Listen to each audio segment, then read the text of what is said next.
La maladie de Charcot-Marie-Tooth, dite CMT, à ne pas confondre avec la maladie de Charcot, est une maladie neurodégénérative, génétique, héréditaire et évolutive. Elle n'entame pas l'espérance de vie. C'est une atteinte du nerf périphérique qui n'envoie plus l'influx électrique aux muscles, ni l'information sensitive au cerveau. Il en existe 3 formes. La forme axonale qui atteint l'axone, la forme démyélinisante qui atteint la myéline, et les formes intermédiaires. 100 gènes différents sont impliqués dans la maladie. Le mode de transmission génétique peut être autosomique dominant, autosomique récessif ou lié à l'X. En cas de CMT à transmission autosomique dominante, la personne atteinte a un risque sur 2 de transmettre la maladie à ses enfants.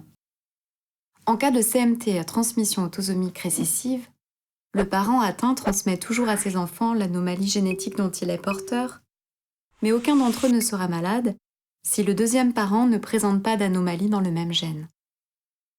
En cas de CMT à transmission liée au chromosome X, qui est un chromosome sexuel, une femme atteinte a un risque sur 2 de transmettre la maladie à ses enfants, qu'ils soient filles ou garçons, tandis qu'un homme atteint ne la transmettra qu'à ses filles.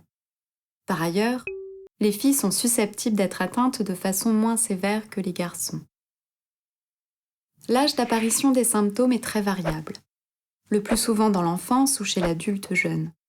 Les premiers signes concernent généralement les pieds qui se creusent, deviennent insensibles et peu stables. Peu à peu, un stépage s'installe provoquant des chutes, des entorses, une difficulté à courir, le périmètre de marche se rétrécit. Les rétractions tendineuses peuvent provoquer la mise en griffe des orteils. L'atteinte des mains peut apparaître en premier ou après plusieurs années d'évolution selon les cas. Les mouvements fins sont difficiles à exécuter. La myotrophie peut provoquer la perte de la fonction de pince, une diminution de force, les doigts peuvent se mettre en griffe. Les déformations et l'amyotrophie sont variables. Par contre, la fatigue, pour certains la douleur, l'équilibre instable, la station debout pénible, la montée d'escalier difficile et l'habileté manuelle fortement diminuée sont constants. Les crampes sont fréquentes, surtout en période d'évolution.